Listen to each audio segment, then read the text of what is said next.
اطلاعات ہیں کہ پاکستان کے بڑے شہروں کراچی، اسلام آباد، لاہور، راولپنڈی کے پوش علاقوں میں انتہائی خطرناک اور تباہ کن زومبی نشہ پہنچا دیا گیا۔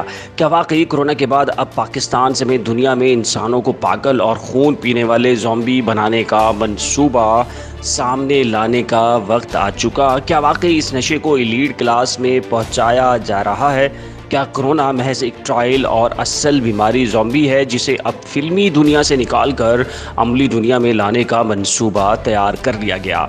ان شیطانی منصوبوں کے پیچھے اصل سازش کیا کار فرما ہے؟ اس ویلاگ میں تفصیل کے ساتھ زومبی نشے پر بات کریں گے، مگر آگے بڑھنے سے قبل ہمارے چینل کو سبسکرائب، ویڈیو کو لائک اور بیل آئیکن کو لازم پریس کیجیے گا۔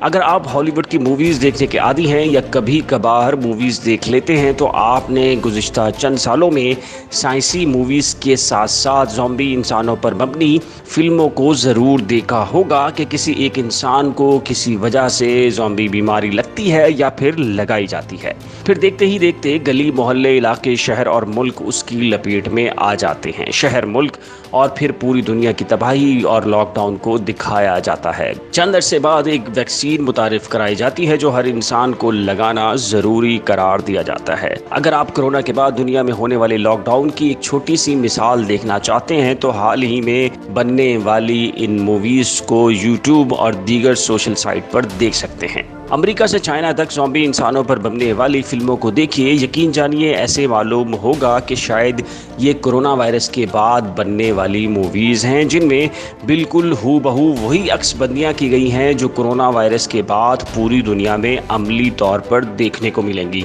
حالانکہ ان موویز کو بنے 4 سے 5 سال تک کا عرصہ گزر چکا۔ زومبی نشہ کیا ہے، اس پر جانے سے قبل یہ جاننا انتہائی ضروری ہے کہ سپر پاور سے لے کر چھوٹے بڑے ممالک میں جنگوں کے پیچھے سرحدی تنازعات اپنی جگہ، مگر اصل مقصد منشیات سمیت دیگر دھندوں کا تحفظ ہوتا ہے۔ اس کی ایک بڑی مثال افغانستان ہے، جہاں امریکہ خود بھی وہاں سے نکلنا نہیں چاہتا کیونکہ اس وقت دنیا بھر میں منشیات کی بڑی کھیپ کو صرف اکیلا افغانستان پورا کر رہا ہے۔ اگر افغانستان میں امن ہو گیا تو وہاں سے خام مال کی صورت میں یورپ اور امریکہ جانے والی منشیات کیسے جائے گی، جو خام مال سے تیار ہو کر مہنگی ترین قیمتوں میں واپس دوسری اور تیسری دنیا میں فروخت کی جاتی ہے۔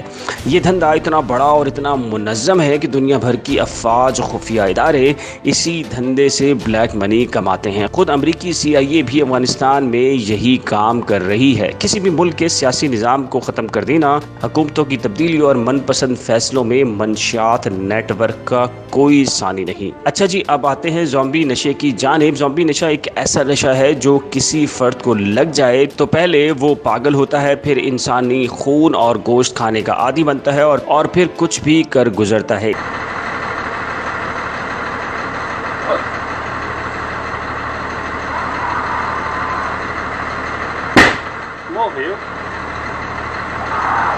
اس کے لیے آپ ہالی ووڈ کی موویز دیکھ کر بھی اندازہ لگا سکتے ہیں۔ اب اگر بات کریں کہ زومبی نشے کی پاکستان آمد پر، تو ایسی رپورٹس آ رہی ہیں کہ آئس وائس کا نشہ تو کچھ بھی نہیں۔ زومبی نشہ پاکستان کے بڑے شہروں کی اونچی کلاس تک پہنچنا شروع ہو چکا ہے، جہاں کالج، یونیورسٹیز میں نوجوان لڑکے اور لڑکیوں کو اس نشے پر لگایا جا رہا ہے۔ اچھا، یہ صرف پاکستان ہی نہیں بلکہ خود امریکہ، یورپ اور روس میں بھی رپورٹ ہو چکا اور زومبی کیسز آنا شروع ہو چکے، جن میں زومبی متاثرہ شخص کو انسانی خون پیتے اور گوشت کھاتے دکھایا گیا۔ ایک بڑا سوال ذہن میں آتا ہے کہ اگر ایسا ہے تو میڈیا رپورٹس کیوں نہیں آ رہی؟ تو یہ جان لیجئے کہ منشیات نیٹ ورک کے لوگ اتنے طاقتور ہوتے ہیں کہ یہ میڈیا تو کیا، حکومتوں کو کنٹرول کرنے کی مکمل صلاحیت رکھتے ہیں۔ سب کو ان کا حصہ دے کر ان کا منہ بند کرنا جانتے ہیں۔ آپ کو یاد ہوگا کہ PTI رہنما شہریار آفریدی نے ایک جذباتی تقریر میں کہہ دیا تھا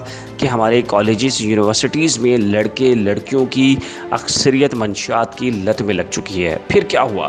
بجائے آپریشن کر کے منشیات فروشی کا خاتمہ ہوتا، شہریار آفریدی ہی کو وضاحت دینا پڑی تھی۔ اچھا جی، زومبی نشہ متعارف کروانے کا ایک بڑا مقصد تو مخالف ممالک کو اس بیماری کے ذریعے مکمل طور پر تباہ کر دینا ہے، پھر وہاں کی معیشت کو کمزور کر کے خود کنٹرول کنٹرول حاصل کرنا، دوسرا مقصد دنیا پر اپنا غلبہ حاصل کرنا تاکہ پوری دنیا پر دجالی حکومت کا قیام عمل میں لایا جا سکے۔ جسے وہ چاہیں جینے کا حق دے، جسے چاہیں مار ڈالیں، اور پھر آتا ہے سب سے بڑا ہدف کہ ویکسین سے لے کر انسانی جسم میں چپ لگا کر اسے اپنی مرضی سے کنٹرول کرنے کا پلان۔ اس کے لیے کہا جا رہا ہے کہ کورونا سے بڑھ کر مزید خطرناک بیماریاں، وبائیں اور نشے آنا ابھی باقی ہیں۔ ہمیں بطور مسلمان اس فتنے سے مکمل آگاہ رہنے، اپنے بچوں پر مسلسل نظر رکھنے اور ان کی بہترین تربیت کی ضرورت ہے تاکہ ہم اس دجالی فتنے سے جتنا ممکن ہو سکے محفوظ رہ سکیں۔ اگر ہماری ویڈیو آپ کو پسند آئی ہو تو اس ویڈیو کو زیادہ سے زیادہ شیئر کیجیے، ہمارے چینل کو سبسکرائب، ویڈیو کو لائک اور بیل آئیکن کو لازم پریس کیجیے گا۔ ساتھ ہی نیچے دیے گئے کمنٹ سیکشن میں اپنی قیمتی رائے کا اظہار ضرور کیجیے گا۔ ایک نئی ویڈیو کے ساتھ جلد ملیں گے، تب تک کے لیے خدا حافظ۔